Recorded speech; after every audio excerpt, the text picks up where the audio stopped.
E nós vamos fazer a exposição deste evangelho, mas, como sempre, considerando o conjunto de textos que fazem parte da liturgia do 15º domingo do tempo comum. São vários textos. Aliás, são textos que, inclusive, há sugestões de um ou de outro. E, como eu ressaltei no começo, esses textos têm com um objetivo de nós refletirmos como o nosso Deus comunica-se conosco. E de que forma a palavra de Deus, a sua palavra, ela encontra um lugar fértil que possa ter resultados na vida, nossa vida e na vida do nosso povo. Portanto, meus irmãos e minhas irmãs, as leituras desse 15º domingo do tempo comum nos conduzem para diferentes momentos da história da salvação. À primeira vista, parecem tratar de assuntos distintos. A história de Rebeca e Isaac, o cântico do salmista, a esperança anunciada aos exilados, a parábola do semeador e a vida nova no Espírito. No entanto, quando a igreja reúne essas leituras numa única celebração, ou numa mesma celebração, percebemos que todas respondem a mesma pergunta. Qual é a pergunta? Como Deus continua agindo quando o futuro parece ameaçado? Como Deus continua agindo quando o futuro parece ameaçado? As Escrituras respondem de maneira surpreendente. Deus cria futuro por meio da sua palavra. Ela não apenas comunica a vontade de Deus, ela realiza aquilo que Deus promete. Foi assim com os patriarcas, foi assim com os profetas, foi assim definitivamente em Jesus. Essa palavra alcançou a sua plenitude em Jesus Cristo, quando o Verbo eterno se fez carne e habitou entre nós. E continua agindo na igreja pela força do Espírito Santo, conduzindo toda a criação à sua renovação. É essa esperança que somos convidados a redescobrir nessa tarde, nessa noite, nesse dia. O Salmo 119, 105 a 112, é muito conhecido por todos nós, é a palavra que orienta a caminhada. Todos nós conhecemos momentos em que o futuro parece obscurecido. Uma enfermidade alerta a rotina da família, um relacionamento se rompe, um projeto chega ao fim, uma comunidade experimenta desânimo. Também olhamos para o mundo e vemos guerras, injustiça e uma criação marcada por profundas feridas. Nessa circunstância surge uma pergunta que é inevitável. Como continuar caminhando quando não conseguimos enxergar o horizonte? O salmista responde com uma das imagens mais conhecidas da Escritura. A lâmpada para os meus pés é a tua palavra e luz para os meus caminhos. Essa imagem revela duas dimensões inseparáveis da vida de fé. Os pés representam os passos concretos do dia a dia. O caminho representa a direção da nossa existência, a direção da existência humana, a direção do nosso viver. A palavra de Deus não satisfaz nossa curiosidade sobre o futuro. Ela orienta a vida inteira. E é essa convicção que percorre o Salmo de número 119. A verdadeira segurança não consiste em conhecer antecipadamente tudo o que acontecerá, mas em caminhar segundo a vontade do Senhor. Por isso o salmista fala da lei, dos mandamentos, dos testemunhos e dos preceitos de Deus. Todas essas expressões apontam para uma realidade, uma mesma realidade. Deus não abandona o seu povo, ele o conduz. Essa também é a experiência de Israel. Moisés exorta o povo a guardar a palavra onde? No coração, na casa e no caminho. Lá em Deuteronômio capítulo 6, de 6 a 9. Josué é chamado a meditar continuamente na lei, para conduzir o povo com fidelidade. Josué 1:8. Portanto, a palavra ela não aprisiona ninguém. Ela forma, de modo significativo, um povo livre. Essa mensagem permanece profundamente atual, porque nós vivemos numa cultura que promete segurança por meio do controle. Nós sabemos disso. Todo mundo quer controlar alguma coisa de alguma forma. Planejamos, calculamos, acumulamos informações. Mesmo assim, nós continuamos inseguros. O Evangelho aponta outro caminho. Nossa esperança não nasce da capacidade de controlar a história. Nasce da confiança naquele que permanece fiel ao longo da história. Por isso, antes de perguntar o que acontecerá amanhã, a Escritura nos convida a perguntar: quem orienta hoje os nossos passos? Antes de perguntar sobre amanhã, nós temos que perguntar: quem orienta hoje a nossa vida? Essa pergunta prepara o caminho para essa leitura de Gênesis. Porque Gênesis nos apresenta uma família que também precisava aprender a confiar na palavra de Deus quando tudo parecia colocar a promessa em risco. Lá no Gênesis 25, 19 a 34, é exatamente a palavra que sustenta e dá consistência, que é pilar da promessa divina. Esse texto nos conduz para a casa de Isaac e de Rebeca. Depois da morte de Abraão, permanece uma pergunta decisiva para a história da salvação. A promessa de Deus vai continuar? O Senhor havia prometido fazer de Abraão uma grande nação, lá no capítulo 12 de Gênesis. Entretanto, a continuidade dessa promessa parece ameaçada. Rebeca não consegue ter filhos.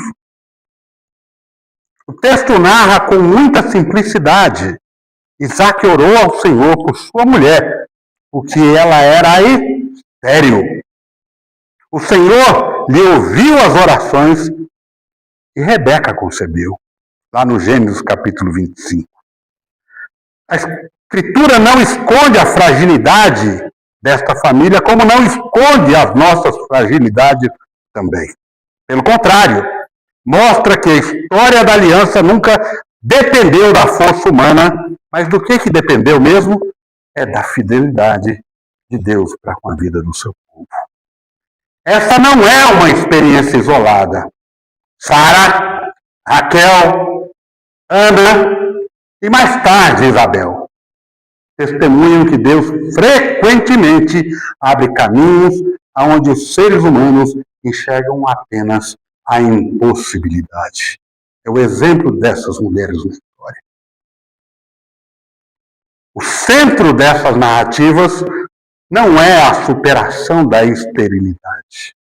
O centro dessas narrativas é exatamente a fidelidade de Deus às suas promessas.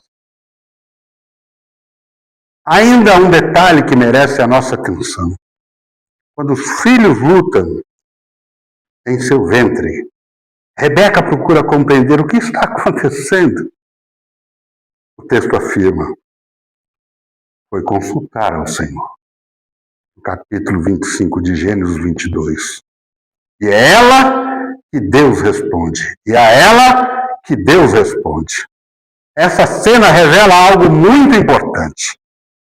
Rebeca não participa apenas da história da promessa como esposa de Isaac ou mãe dos patriarcas. Ela própria escuta a palavra e participa da sua missão. Ao longo das Escrituras, nós vamos ver outras tantas mulheres que continuarão testemunhando essa mesma fidelidade de Deus. Muitas outras. A narrativa, porém, apresenta também uma tensão. Os dois irmãos responderão de maneira diferentes à promessa recebida. Ao concluir a narrativa, o texto afirma: assim desprezou Esaú o seu direito de primogenitura. Gênesis capítulo 25, 34. Mais do que um conflito familiar, o contraste nos convida a refletir sobre o valor da promessa de Deus. A aliança não pode ser reduzida ao imediatismo. Ela exige confiança, ela exige perseverança, ela exige a esperança. Essa continua sendo uma palavra atual e necessária à vida do povo de Deus hoje, que se chama igreja. Vivemos numa cultura marcada pela urgência. Tudo tem que acontecer agora. Tudo precisa acontecer imediatamente. Esperamos resultados rápidos, soluções instantâneas e respostas definitivas. A própria vida de fé corre risco de ser medida pelos critérios de eficiência e de eficácia. A Escritura, porém, nos apresenta outro caminho. Esperar não significa cruzar os braços. Esperar é permanecer confiando enquanto Deus continua realizando a sua obra. Foi assim com Abraão, foi assim com Rebeca, foi assim com Israel e continua sendo assim conosco, o povo de Deus, a sua igreja. É justamente essa esperança que o profeta Isaías anunciará séculos depois a um povo que acreditava ter perdido definitivamente o seu futuro. Lá em Isaías 5:5, de 10 a 13, ele conjuga com o Salmo 65, de 9 a 13. É a palavra que realiza o que Deus promete. A leitura de Isaías nos transporta para um outro momento da história de Israel. Se em Gênesis a promessa parecia ameaçada pela esterilidade de Rebeca, agora ela parece comprometida por causa do exílio do povo. Jerusalém havia sido destruída. O templo já está em ruínas. Grande parte do povo vive distante da terra. A pergunta continua sendo a mesma pergunta. Deus permanece fiel quando a história parece desmentir as suas promessas? Deus parece fiel quando a história costuma dizer que está sendo mentido aquilo que Deus havia prometido? É nesse contexto que o profeta Isaías proclama uma das mais belas imagens das Escrituras. E olha só, uma imagem da natureza. Assim como desce a chuva e a neve dos céus, é para lá não tornarem sem que o primeiro reguem a terra, a fecundem e a façam brotar, dando semente ao semeador, pão ao que come. Assim será a palavra que sair da minha boca. Não voltará para mim vazia, antes fará o que me apraz e prosperará naquilo que a enviei. Em Isaías 55, de 10 a 11. Isaías escolhe uma imagem profundamente conhecida do povo. Infelizmente, no centro-oeste não tem neve. Na década de 60, no final, cai um granizo um pouco maior aqui. A única fotografia que esse povo nosso aqui viu de algo parecido com neve. Mas a chuva, sim, a semente, sim, fazem parte do nosso figurino, do imaginário popular do nosso povo. Isaías escolhe uma imagem profundamente conhecida do povo. A chuva, ela não chega fazendo espetáculo. Não transforma imediatamente a paisagem. Cai sobre a terra, desaparece aos nossos olhos e trabalha em silêncio. Enquanto ninguém percebe, a semente desperta, as raízes se fortalecem e a vida começa a germinar. Assim age a palavra de Deus. Ela realiza a sua obra no tempo de Deus. Sua eficácia quase ninguém percebe. A vida começou a germinar. Assim é a ação divina. É importante compreender o que Isaías está afirmando. O profeta não promete que todo sofrimento desaparecerá imediatamente. O exílio ainda fazia parte da experiência daquele povo, o que anuncia algo mais profundo. A história não está entregue ao acaso. A última palavra pertence a Deus. Essa convicção continua necessária para nós, o seu povo, para nós, a nossa igreja, para nós, toda a igreja. A Escritura nos convida a outra atitude. Nossa vocação não é controlar os frutos, é permanecer fiéis à palavra que recebemos. O crescimento pertence ao Senhor. A liturgia amplia essa esperança ao colocar ao lado de Isaías o Salmo 65. Ali aquilo que era promessa torna-se o quê? Louvor a Deus. O salmista contempla a terra fecundada pela chuva e canta: tu visitas a terra e a regas, tu enriquece copiosamente, coroas o ano da tua bondade, no Salmo 65. A criação inteira participa desse cântico. Os campos produzem alimento, os vales se revestem de trigo, os montes exultam. O salmista contempla toda a criação e responde com gratidão o cuidado do Criador. Essa visão possui grande importância para a fé cristã. A salvação anunciada pela Bíblia nunca diz respeito apenas ao ser humano. Ela alcança toda a criação. Deus, o Deus da aliança, também o Criador que sustenta a vida e conduz todas as coisas para a sua renovação. Por isso, cuidar da criação é promover a justiça, é defender a dignidade da vida, que não são tarefas paralelas ao Evangelho. São expressões da esperança daquele que continua reconciliando consigo todas as coisas, como diz Paulo na carta aos Colossenses, no capítulo 1. Até aqui, porém, contemplamos a palavra como promessa, orientação e ação eficaz de Deus na história. O Novo Testamento revelará algo mais profundo. A palavra não permanece apenas como anúncio, ela entra na história humana. O evangelista João escreve: e o verbo se fez carne e habitou entre nós.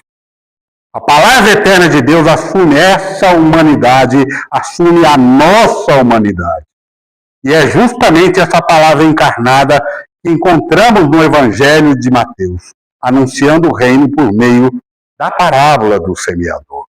Mateus 13, João 1, João 12, a palavra se faz carne e semeia o reino. Chegamos agora ao ápice desse momento, que é a leitura da boa nova do Evangelho. Depois de ouvirmos a promessa feita aos patriarcas e a esperança anunciada aos exilados, encontramos Jesus à margem do Mar da Galileia. Ontem, Sandro, eu cometi um erro crasso.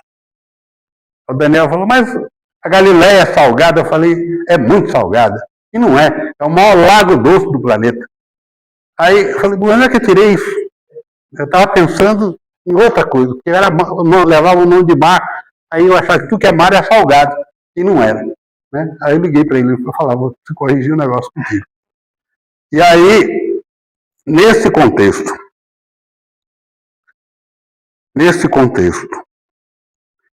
da pecuária e da agricultura.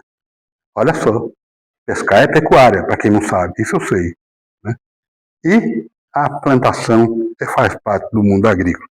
O Evangelho chega nesse contexto. Depois de ouvirmos a promessa feita aos patriarcas, a esperança anunciada aos exilados, encontramos Jesus à margem do lago, o maior lago doce do planeta, que é o Mar da Galileia. As multidões se aproximam, ele entra num barco, senta-se para ensinar, começa uma imagem conhecida de todos. Eis que o semeador saiu a semear. Jesus não começa com uma definição, não apresenta uma teoria sobre o reino de Deus. Ele conta uma história. Jesus revela o reino de Deus contando uma história. Quem escutava conhecia bem aquela cena. Na Palestina, o agricultor lançava a semente antes do preparo definitivo do terreno. Era natural que parte dela caísse no caminho entre pedras ou espinhos. Um parênteses, hoje a tecnologia agrícola não permite essas coisas. Viu? Hoje você planta com eficiência de quase 100%. E o resultado muito grande, plantações de nível de grande escala. Mas naquela época era do jeito mais antigo. Né? Então ia reconstruindo um pouco o paralelo da história para saber de onde é que Jesus está falando. Jesus parte da experiência cotidiana, isso era o modo dele, para revelar o modo como Deus age. E nós também precisamos fazer esse exercício pedagógico entre nós. A nossa vida, aquilo que a gente fala das bênçãos do dia a dia, do que acontece, porque isso coloca Deus se movendo entre a nossa vida, entre o nosso cotidiano. E essa experiência cotidiana é a revelação de Deus. E é a revelação de como Deus age. Isso é muito importante para nós. Mas por que essa parábola? Porque muitos começavam a perguntar se o reino chegou. Por que tantas pessoas continuam resistindo ao Evangelho? Por que ele não atinge todo mundo? Por que não resolve a vida de todo mundo? Por que não sei o quê? Essa era a pergunta que estava na cabeça do povo. Porque alguns acolhem a palavra apenas por um momento, porque outros permanecem indiferentes. Jesus responde olhando para o semeador, a semente é boa. É boa. O semeador é generoso.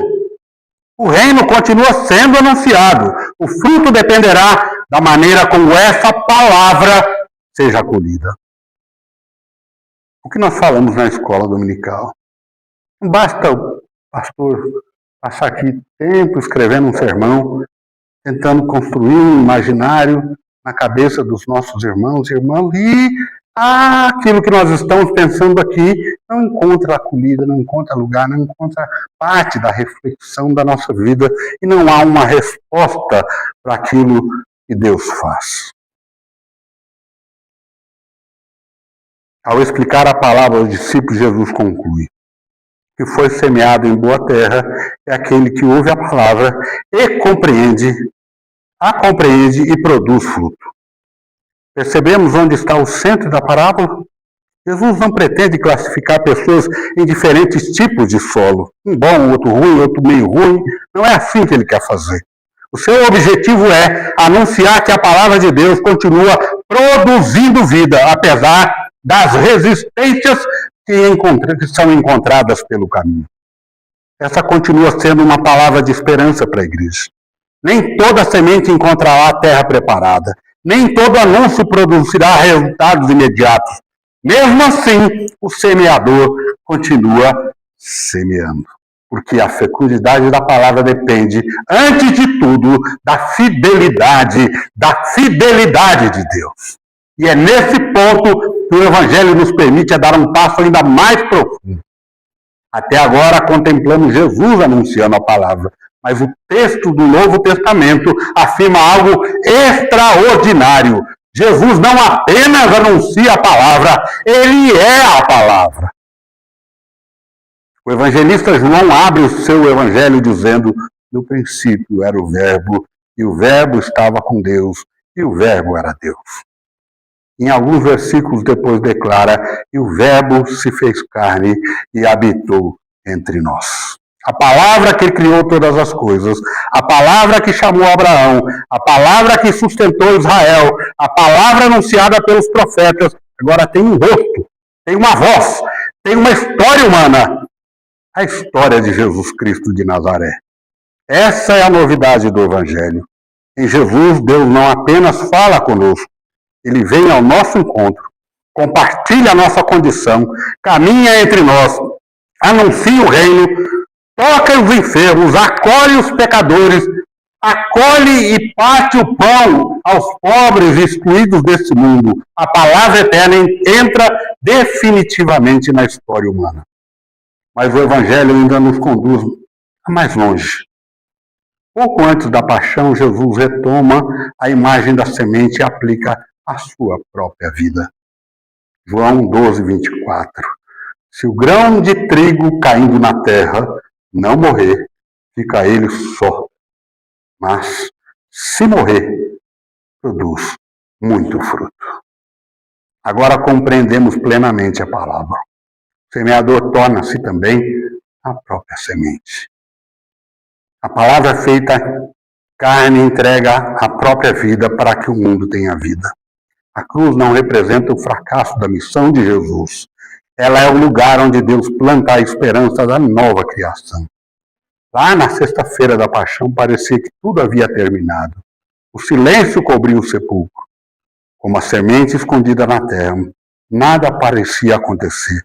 Mas Deus permanecia fiel à sua promessa. E na manhã da ressurreição, aquilo que estava oculto tornou-se manifesto. Cristo venceu a morte. A nova criação começou. E por isso o anúncio do reino não termina com a cruz. Ela continua na vida do ressuscitado. E essa vida, diz o apóstolo Paulo, continua presente na igreja pela ação do Espírito Santo. É para essa esperança que a carta aos Romanos agora dirige o nosso olhar. Romanos capítulo 8, de 1 a 11, de 8, 18 a 25. Por quê? Porque Romanos responde à pergunta que ficou aberta no final de Mateus. Se Cristo ressuscitou, onde essa vida nova pode ser vista hoje? Se Cristo ressuscitou, aonde essa vida nova pode ser vista hoje? Chegamos então a esse último momento. Depois de acompanhar a promessa feita aos patriarcas, a esperança anunciada pelos profetas e a palavra feita carne em Jesus Cristo, permanece a pergunta: onde essa vida nova continua presente hoje? O apóstolo Paulo responde olhando para a ação do Espírito Santo. Ele escreve: agora, pois, já não há condenação para os que estão em Cristo Jesus, no capítulo 8, versículo 1. E com essa afirmação, Paulo inaugura uma nova maneira de compreender a vida, a existência cristã. A vida de fé não começa pelo medo. Não começa, para nós, pela culpa. Não começa pelo esforço de conquistar o favor de Deus. Ela começa pela graça. Tudo aquilo que Deus prometeu encontra seu fundamento em Cristo. Por isso, a esperança da igreja não repousa naquilo que conseguimos realizar, mas na fidelidade daquele que nos reconciliou consigo. Gente, isso é muito importante para a gente. Sai um parágrafo, um parênteses, antes de concluir. Vocês percebem que ao decorrer de anos, como nossa tradição religiosa, nós falamos que tem 500 e poucos anos, nós vemos uma tradição de 200, 2000 e 26 anos. Vocês já perceberam que nós muitas vezes queremos culpar as pessoas porque daquilo que elas não são de fato culpadas? Ao invés de anunciar a graça eficiente de Deus na vida do povo, a gente diz que ele é um desgraçado. É uma prática muito ruim. Eu digo assim, que para quem lidou com a pobreza há muito tempo e lida, o pobre já nasce culpado e devendo, reverendo. Já nasce culpado e devendo. E a gente ainda continua culpando o pobre.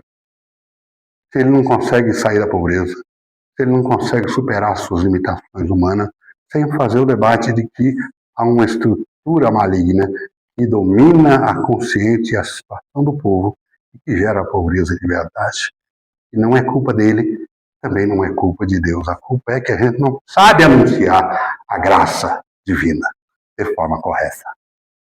É uma observação que a gente tem que refletir com muito carinho nos tempos modernos em que nós vivemos hoje. Entretanto, Paulo vai além.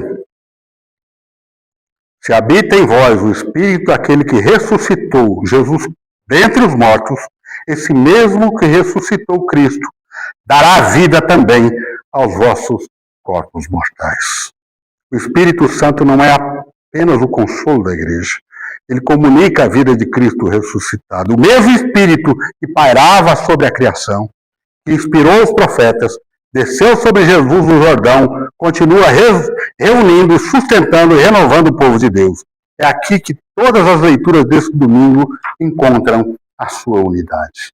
A promessa feita em Rebeca, a Rebeca não ficou presa no passado. A palavra anunciada por Isaías continua fecundando a história. O verbo feito carne continua presente pelo Espírito. A semente lançada por Cristo continua produzindo fruto. A ressurreição continua inaugurando a vida onde precisa haver, onde parecia haver apenas morte. Nada disso pertence apenas ao passado. Tudo isso continua acontecendo na nossa vida, na vida da nossa igreja, na vida desse mundo. Mas Paulo amplia ainda mais esse horizonte. Poucos versículos adiante ele escreve: a criação aguarda com ardente expectativa a revelação dos filhos de Deus. E acrescenta: na esperança fomos salvos. Percebemos o alcance dessa esperança? Ela não diz respeito apenas à vida íntima, interior de cada cristão. Ela alcança todo mundo, toda a criação. O Deus que criou o mundo não abandonou a sua obra. O Deus que chamou Abraão permanece fiel à sua promessa. O Deus que ressuscitou Jesus continua conduzindo a história para a sua plena renovação. Por isso, a esperança cristã não é fuga da realidade, repetindo, é uma maneira nova de viver dentro dela. Sabemos que o sofrimento permanece, sabemos que a criação continua gemendo, sabemos que ainda convivemos com as injustiças, guerras e desigualdades, mas sabemos também que nenhuma dessas realidades possui a última palavra. A última palavra pertence a Deus, ao Deus da ressurreição, e é por isso que a igreja permanece e está aqui em sua missão, não para construir por suas próprias forças o reino de Deus, nem para fugir do mundo, para testemunhar aquilo que Deus já começou a realizar em Cristo. Sempre que uma comunidade acolhe quem foi excluído, sempre que a verdade vence a mentira, sempre que a reconciliação supera o ódio, sempre que a dignidade humana é defendida, sempre que a criação é cuidada como dom de Deus, ali aparecem os sinais do reino que esperamos. Não são a plenitude do reino, não. São as suas primícias, são as antecipações da nova criação. Voltemos para o lugar onde Deus nos chama a viver no dia a dia. Como o semeador semeia sem ver imediatamente a sua colheita, também caminhamos, todos e todas nós, pela esperança. Então, irmãos e irmãs, permaneçamos firmes nessa palavra, escutamos-la com humildade, vamos viver com fidelidade, vamos anunciar com esperança, porque a palavra que no princípio chamou todas as coisas à existência e fez carne em Jesus e venceu a morte pela ressurreição e continua trazendo vida à igreja pelo Espírito, é a mesma palavra que conduz a nossa história no dia a dia, até que Deus será tudo em todos. Que Deus nos abençoe, nos enriqueça e nos faça viver feliz, com esperança naquilo que Ele prometeu, mas no cumprimento, não por causa de nós somente, mas por causa da sua própria fidelidade. Amém.